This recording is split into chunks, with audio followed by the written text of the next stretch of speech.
From the katakana of a legendary samurai, the gunfire of the Yakuza,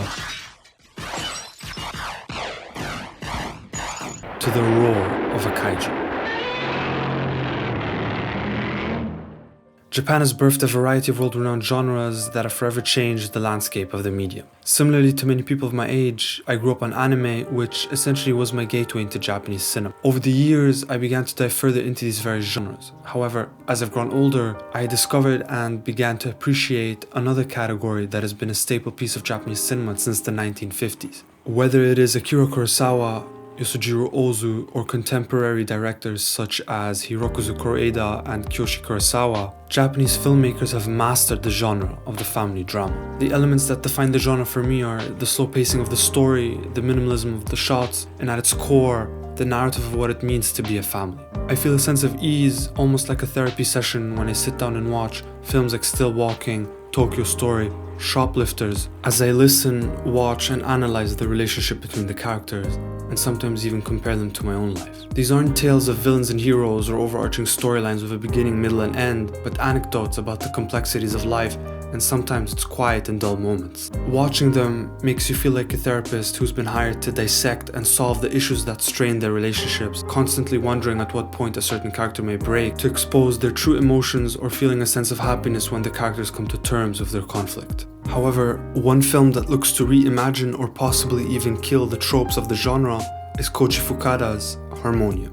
One of the key elements of the family drama genre is to establish the current dynamic or atmosphere of the family before the introduction of the main story beats, and Harmonium is no different. The film introduces us to a typical Japanese middle-class family with an average way of life. Toshio, the father, operates a machine shop in his garage, Aki is a stereotypical housewife, and their daughter, Hotaru, plays an instrument. Their life, just like the rhythm set by Hotaru's metronome, is steady, calm, and repetitive. However, their internal rhythm would soon be disrupted by the arrival of another character.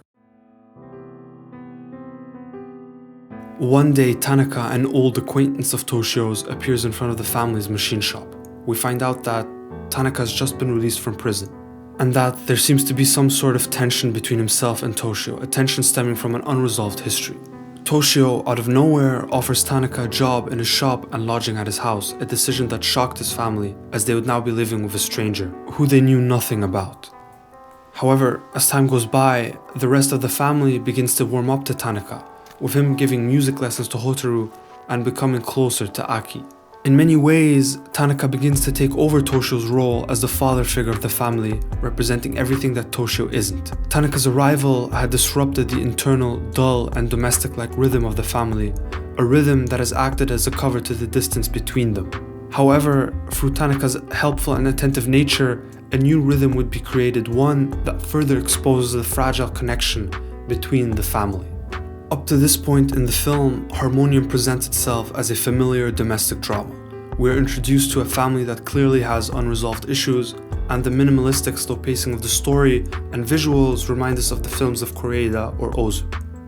The introduction of Tanaka as this unannounced character who highlights the flawed and mundane life of the family is another feature that we often see in the genre. However, at the same time, he would also bring in elements that you wouldn't associate with such a quiet, plain, and simple story. Elements such as violence, atonement, and death. It is at that moment in which these elements begin to bleed into the story where we begin to see Koji Fukada's reimagining of the genre. Harmonium is separated into two distinct parts by one crucial event that resets the tone and structure of the narrative in the second half of the film. In many family dramas, there will be one event that occurs before the story of the film and is heavily referenced throughout the course of the narrative to show how the characters have been or continue to be shaped by that incident. In Harmonium, even though it occurs off camera, this event takes place right in the middle of the movie. It marks the transition from a quiet suburban family drama to a tragedy defined by atonement and violence. The consequence of this life-changing event, similarly to the event itself, highlight a drastic departure from the traditional way such stories are told. However, the changes don't just begin there.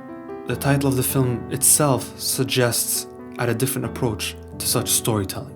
The Japanese title for Harmonium is Fuchi ni Tatsu, which means on the brink, And this further emphasizes the contrasting elements that are found in Harmonium compared to other films in the genre. Fukada says, portraying people is an exercise I would describe as being similar to peering over the edge of the abyss and observing its depths.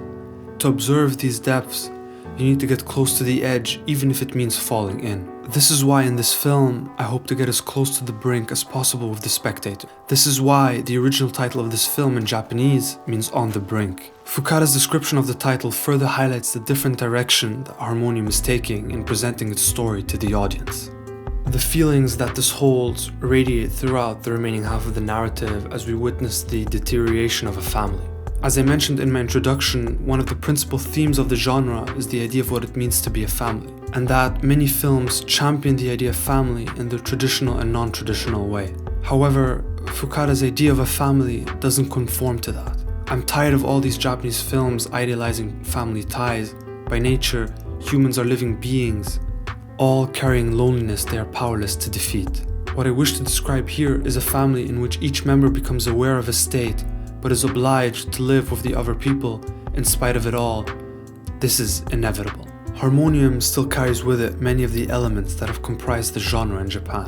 The elegantly composed long shots and minimalistic normality of everyday life radiates throughout the film. However, the shift that the film experiences shows us that this isn't like any other in the genre. If your typical family drama seeks to slowly portray the restoration or understanding of family ties, then Harmonium aims to exhibit the slow and painful degradation of those bonds. Harmonium uses the family drama genre as a foundation to further highlight and expose the fragility of family relationships, but above all, to demonstrate the impact that tragedy and the past can have in our lives, even when we least expect it.